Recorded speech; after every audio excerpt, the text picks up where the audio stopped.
Marine Rescue Force miduyog sa fluvial procession alang sa Berhen sa Regla. Dulan sa 70 ka mga sakyanan nga pandagat ang miduyog sa fluvial procession sa Berhen sa Regla sa Dakbayan sa Lapu-Lapu niadtong Nobyembre 12, 2024.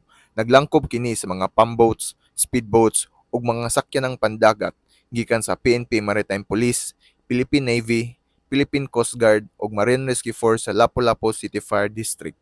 Giduyugan nila ang MV Mica 8 sa Humalya Shipping diin sakay ang imahe ni Nuestra Señora Birhen de Regla. Nagsugod ang prosesyon sa kadagatan sa Cordova Roro Port kung diin giparada ang imahe padong sa Melia Osmeña sa Barangay Poblasyon kung diin diri usab kini ning dunggo.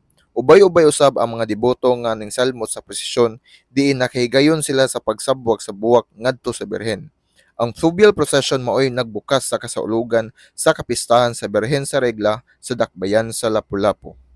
May kuyog sa maong kalihukan ang Marine Rescue Force sa Lapu-Lapu inubanan sa Mabtikong District Fire Marshal nga si Fire Superintendent Tito P. Purgatorio. Kauban ang hepe sa Operations Branch nga si Fire Senior Inspector Jumed O. Alboro, Chief sa Fire Safety Enforcement Section, Fire Inspector Emiliano M. Danyo, ug ang hepe sa Special Operations Branch nga si Fire Inspector Arnold J. Lau.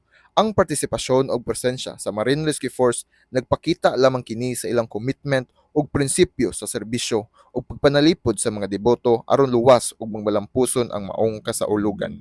Dugang pa, ang papel sa BFP dili lamang nagatiman sa mga emerhensiya, apan usab naghatag og importansya sa mga relihiyosong kaliukan ug kultural nga mga selebrasyon.